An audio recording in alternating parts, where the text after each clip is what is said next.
안녕하세요. 저희는 발표를 맡은 디사이 마저입니다. 먼저 발표 순서에 대해서 간단히 소개하도록 하겠습니다. 연극에 앞서 사전 설명을 드리겠습니다. 저희 연극에는 검사, 변호사, 판사, 증인, 피고인 총 5명이 등장합니다. 검사와 증인은 AI 창작물에 의한 피해를 주장하며 AI 창작물 의무풀기법의 법의 필요성을 보여줍니다. 재판의 상황을 먼저 설명드리겠습니다. 재판의 배경은 5년 후 대한민국으로 AI 제작권법이 발의되어 존재하는 상황입니다. 인공지능 그림 제작 사이트 개발자였던 A씨는 예술가의 길을 가기 위해 자신의 사이트를 이용해 AI 그림을 제작하여 AI 그림임을 표기하지 않은 채 활동하며 많은 인기를 얻게 됩니다. 그는 인기에 힘입어 강연, 대형 잡지사 인터뷰, 전시회 등의 활동을 하게 되는데요. 그러나 그의 인공지능 그림에 자신의 학습물이 무단 이용되었다고 주장하는 사람들은 그의 그림에 본인들의 창작물이 동의 없이 이용되었고 그가 AI 저작권법을 위반하였다는 것을 이유로 공소 제기하며 그를 법정에 세우게 됩니다. 그럼 재판 시작하겠습니다.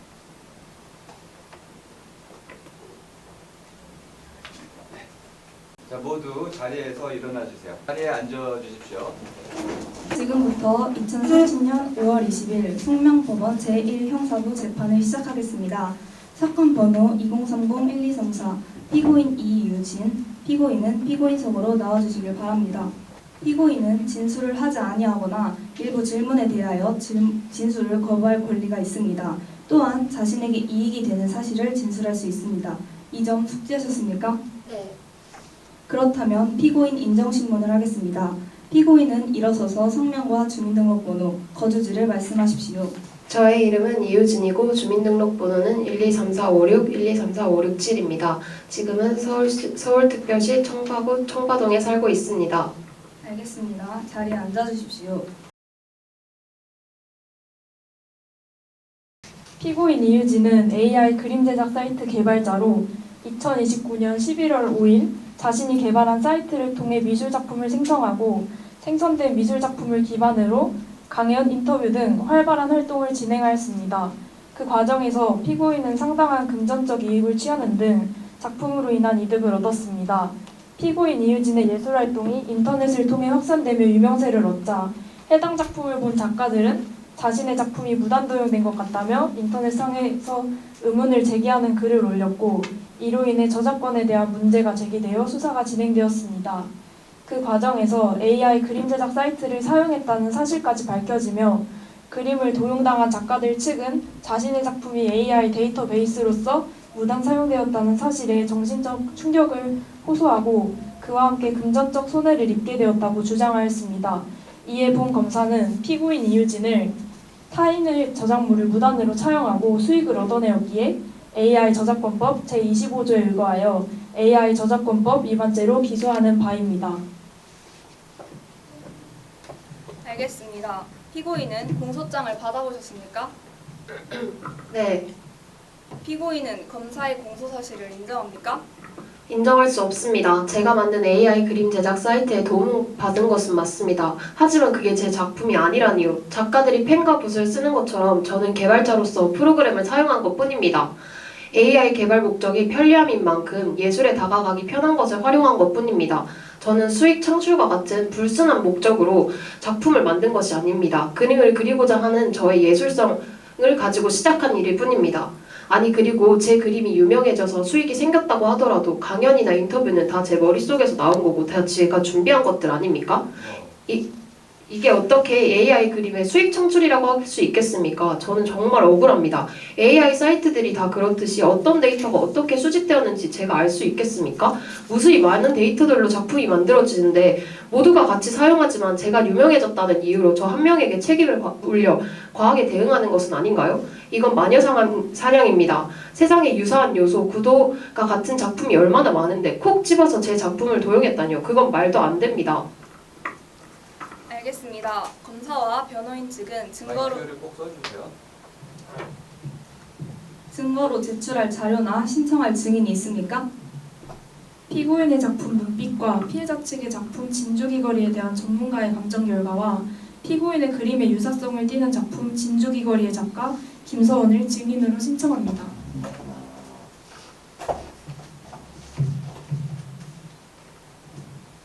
인정합니다. 변호인 측 계속하십시오. 피고인이 작품을 만드는 과정에서 AI 정보만을 사용한 것이 아닌 피고인의 노력과 고뇌가 들어가였음을 증명하기 위하여 피고인의 아이디어 노트를 증거로 제출합니다. 그리고 대한예술인협회에 피고인이 적법한 절차를 통해 등재되었음을 나타내도록 등재 기준 과정과 그 명단을 제출합니다.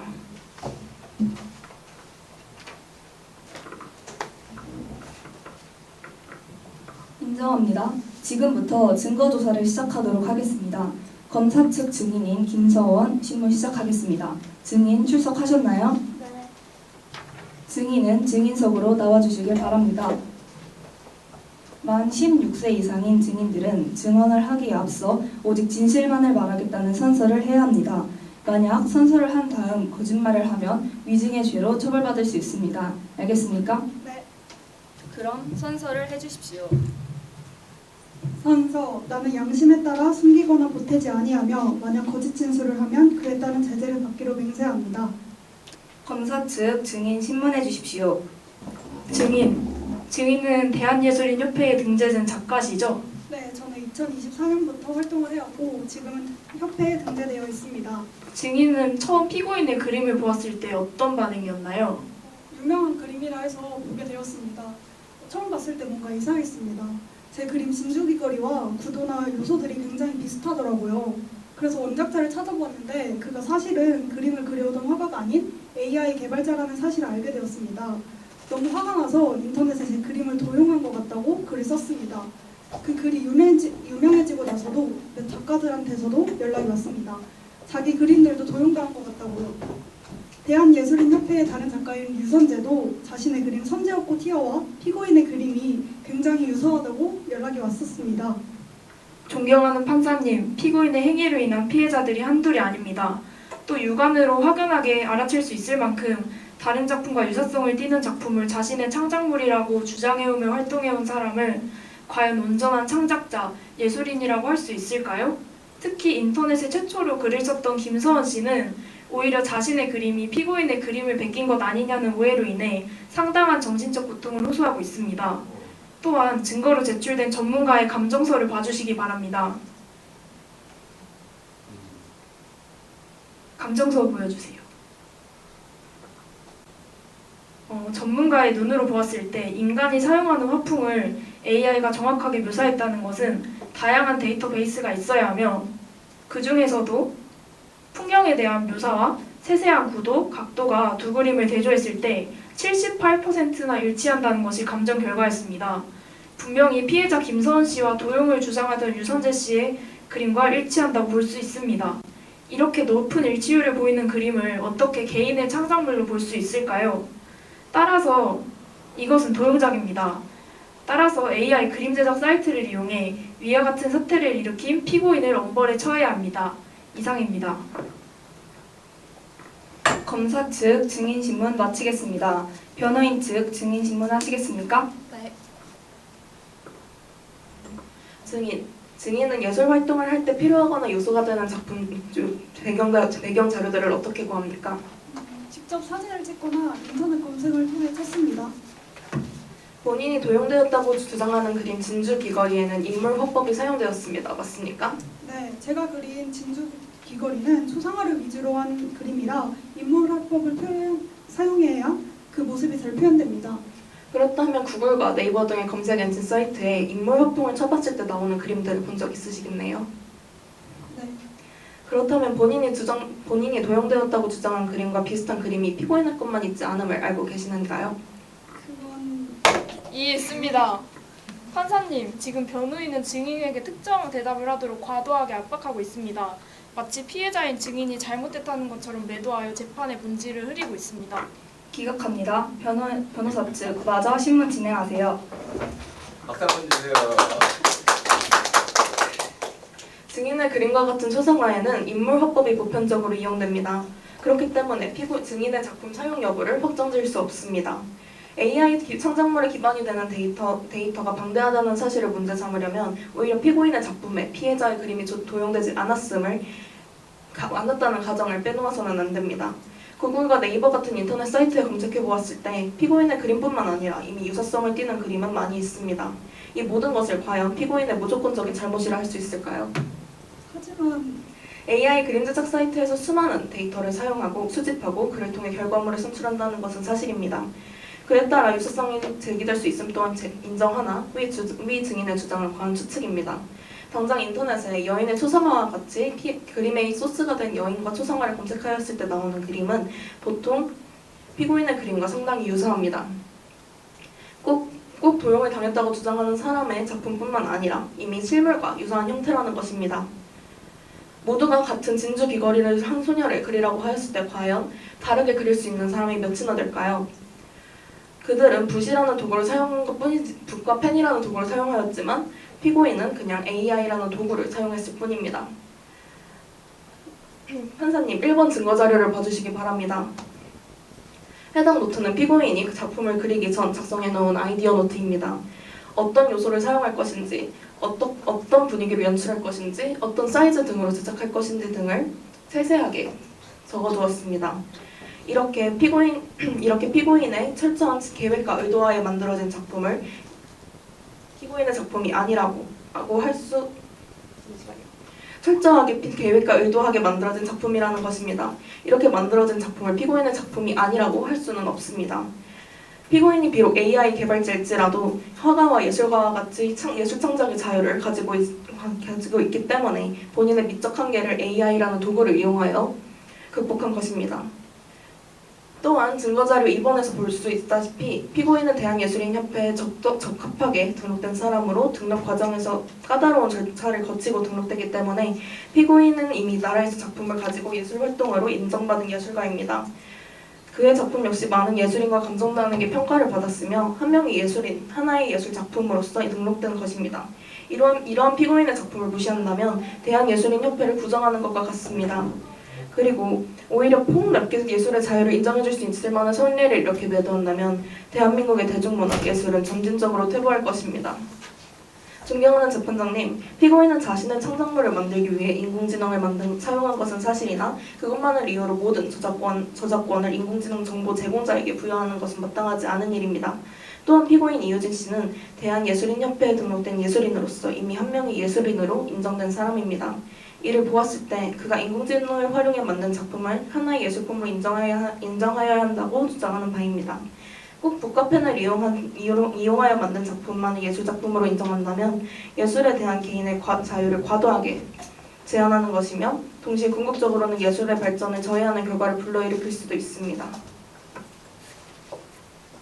알겠습니다. 그럼 다음으로 피고인 신문을 시작하겠습니다. 검사는 피고인 신문을 시작하여 주십시오. 피고인은 2029년부터 인공지능 그림 제작 사이트를 만들어 활동하고 계십니다. 맞습니까? 네, 맞습니다. 그렇다면 그 사이트를 운영하기 위해서는 다양한 그림에 대한 정보가 필요할 텐데 그 자료로 사용되는 정보는 어떻게 가져오고 계신가요? 시중에 AI 서비스 ABC 데이터의 베이스를 받아 사용하고 있습니다. 절대 불법적으로 가져오는 것은 아닙니다. 네, 알겠습니다. 그렇다면 그 ABC 서비스 속 그림들을 활용해 새로운 그림이 나오는 것이겠군요. 맞습니까? 네, 그것은 맞습니다. 그렇다면 어떠한 자료가 어떻게 활용되는지도 알고 계십니까? 그것은 정확하게 알 수 없지만 다른 시중의 AI와는 전혀 차별점이 없습니다. 하지만 어떠한 자료가 어떻게 활용되는지도 모르는 상황에서 피고인이 만드는 작품이 온전히 피고인의 노력만으로 만든 것이라 확신하십니까? 피고인도 모르는 사이 다른 작가의 작품을 무단으로 사용하고 계신 거 아닙니까? 아니, 그 정도의 정보는 영감을 받았다 뿐이지 모든 것으로 그 그림을 완성한 것은 절대 아닙니다. 그 작품을 만들기 위해서 다른 작가들만큼 저의 노력도 들어갔습니다. 네, 피고인의 노력도 들어갔겠죠.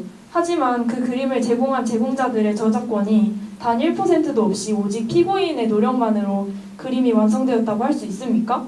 피고인이 한 행위는 저작권 침해에 해당될 수도 있다는 사실을 알고 계십니까?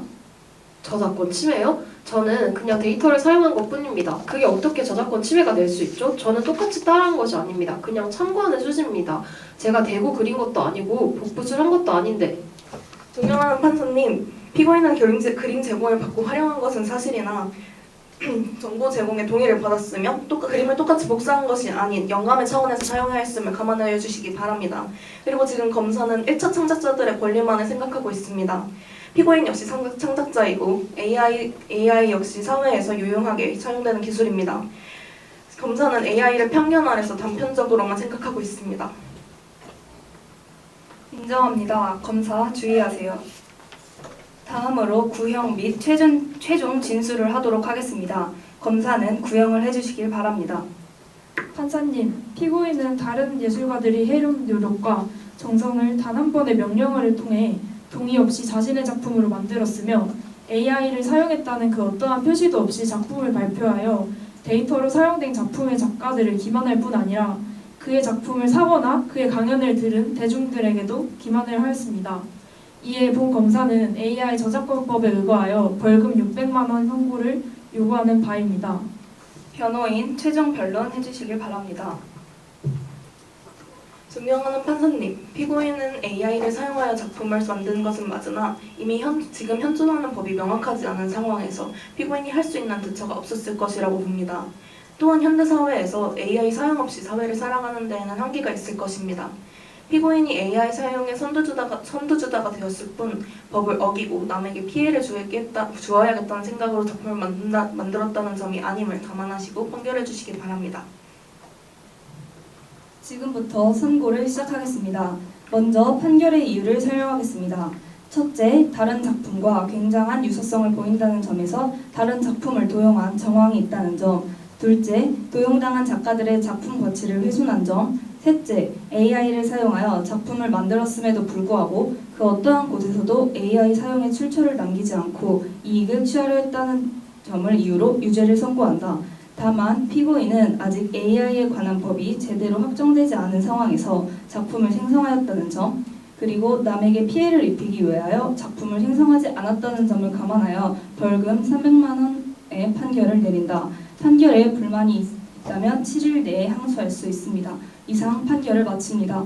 현재 AI 창작물의 이용과 관련한 재판이 증가하고 있습니다. 특히 재판번호 2030-1234의 재판이 온라인 누리꾼들 사이에서 이슈가 되며 법 개정의 필요성이 대두되었습니다. 이에 따라 국회는 지난 20일 AI 저작권법 개정안을 발표했습니다. 이슈가 된 재판에서 AI 창작물을 과도하게 이용한 피고인은 벌금 500만 원형을 선고받았습니다. AI 창작물 관련 재판에서 처벌이 선고된 첫 국내 재판 사례인 것입니다. 국회는 2030년 5월 22일 본회의를 열어 AI 저작권법의 인공지능을 이용해 창작된 창작물에는 워터마크와 출처를 의무적으로 표시하도록 하는 법안을 신설했습니다. 기존 AI 저작권법에는 AI를 활용하였다는 것을 표기해야 한다는 의무가 존재하지 않았지만 다음 달부터는 AI 창작물에 이와 같은 마크와 출처를 표기해야 합니다. 이 개정안으로 인해 인공지능 창작물의 저작권 문제가 해결될 것이라고 기대되고 있습니다. 저희 마주의 재판은 여기까지입니다. 여러분들은 재판에 대해 어떻게 생각하시나요? 저희 재판의 쟁점은 총 두 가지로 뽑을 수 있습니다. 피고인의 말에서 찾아볼 수 있듯이 첫째, AI 창작물의 데이터가 되는 요소들은 무수히 많다. 둘째, AI 기술이 정교해질수록 식별이 어렵다입니다.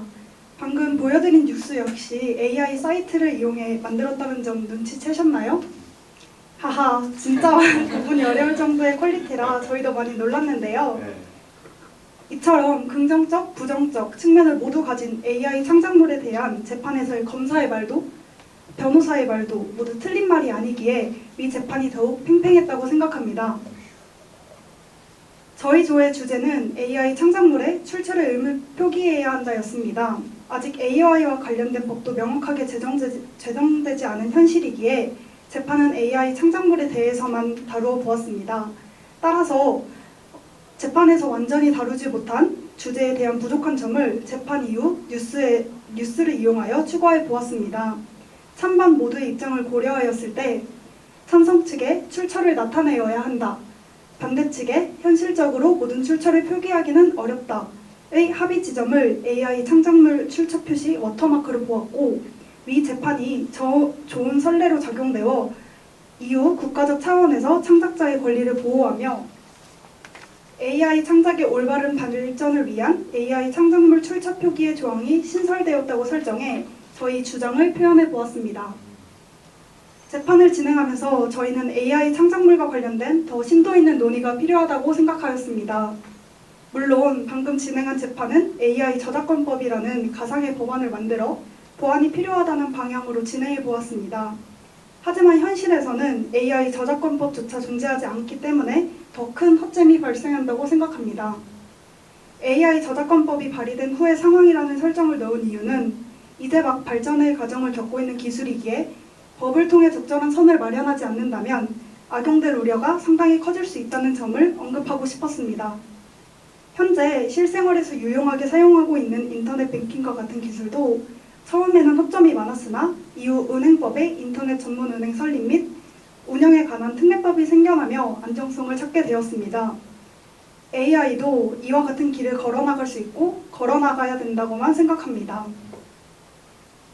저희의 발표가 여러분들께 AI 창작물에 대해 다시 한번 생각해 볼 수 있는 기회가 되었다면 좋을 것 같습니다.